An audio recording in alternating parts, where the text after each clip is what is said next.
In Wolverhampton, we're fairly early on in the journey. It's going to be a huge journey with an additional 3,000 people in receipt of telecare over the next 3 years. And hopefully, with proactive calling, which is the Barcelona model, we're looking at potentially another 3,000 people in the community being in receipt of telecare. So it's a large programme. And in the first 6-7 months, what we've been doing is putting all the major building blocks in place. So it's been to do with lining up the leaders in relation to launching the programme as an integral part of transforming adult social care. So it's not a standalone project, it's an important project, but it's part of a bigger transformation programme. So we have a real-time hospital in Royal Wolverhampton Trust, which is a totally techie, digitalised hospital, which is very interesting because that means that our patients, our service users, our citizens are actually used to getting used to technology in hospital. It becomes less of a surprise when we're talking with them about assistive technology as part of discharge planning. Elected members, clearly it's important that they champion telecare and aware as to how it can afford added enhanced support within the community for people for whom they obviously have some key policy responsibilities. So there's something about getting all of your ducks in a row and everyone being on board and seeing how important a programme like this is. And it's important to plan it properly. I have to say that Tunstall have been absolutely brilliant in supporting us to do that in Wolverhampton. In previous authorities, so 2 other places where I've been a director and also somewhere where I was a consultant, multi-million pounds have actually been saved through shifting the balance of care. In one authority in particular, we saved multi-million, 2.7 million I think it was in year 1, through reducing the reliance, which was quite an ingrained culture in terms of residential nursing care, supporting more people cost effectively at home.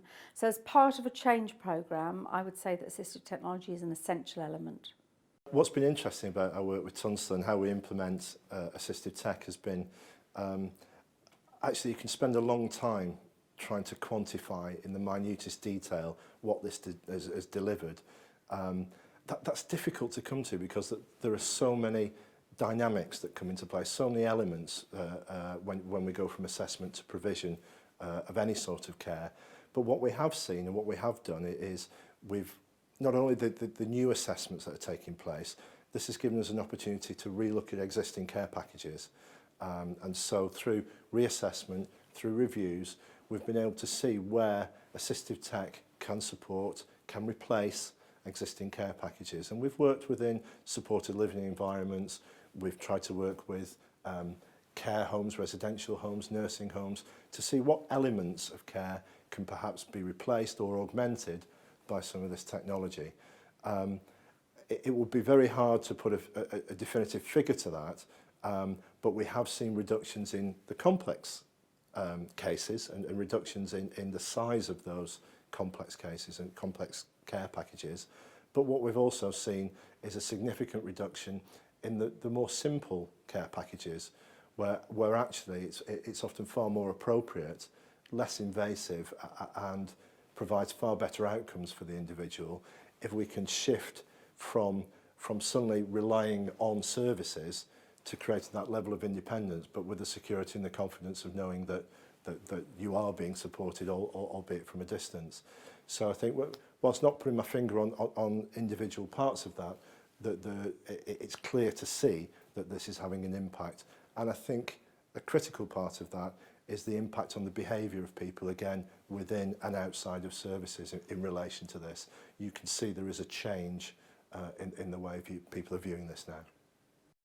In terms of our evaluation of the financial impacts and the outcomes we achieve, we've got this broad programme, which we've got a range of people both within the organisation and some further external support that we've brought in to make sure that the overall impact of these different programmes, as I say, are meshed together and we're achieving it. And so there's still a lot to do on that. It feels like we're moving forward, and we're moving forward at some pace and with some, considerable ambition.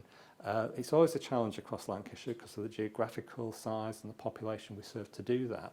But I'm confident now that we have got a telecare service which is developing evenly across Lancashire, which is no mean feat, because what we tended to have before was a service which was looking as if it was quite popular in some areas and just totally ignored in others. So we've got a much more even response, which suggests we've got the first stage of embedding it. We've got agreement from our politicians, even in the context of some difficult financial positions, to make it a free service, which is not going to cost the authority a great deal, I think, if we get the benefits and the returns we're expecting. But nevertheless, in the context of the other local government funding reductions we're facing, it's quite a challenging thing to consider and to eventually approve. But we're convinced that it's the right kind of investment to make, and that kind of makes things much, much easier for social workers and families when they're making decisions about the support that individuals in their family or the people they're supporting require.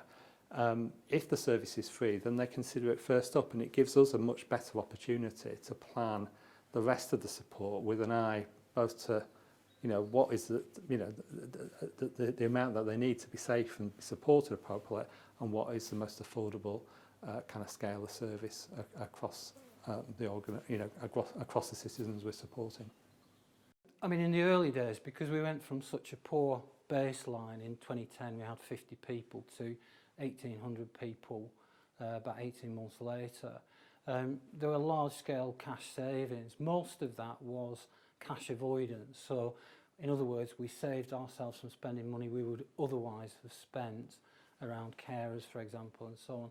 So large-scale financial savings. I think that it's given us a lot of pleasure, really. The politicians really like it. We get fantastic feedback from the customers about it, and our staff now like it a great deal as well. So it's a very beneficial, positive, and crucially, financial benefit.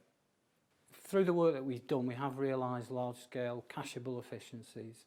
For the initial work we did, the learning disability scheme that I've mentioned, that also brought in quite a bit of savings.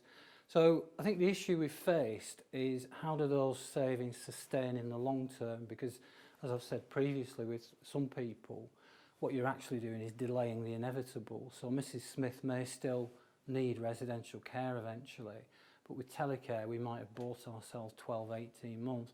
So part of the challenge we've had as a council is how do we plan for and profile those savings tapering off as well. But we have made very significant cashable savings, although, as I said, the majority of that is not money that we were already spending, it's money that we would have otherwise had to spend.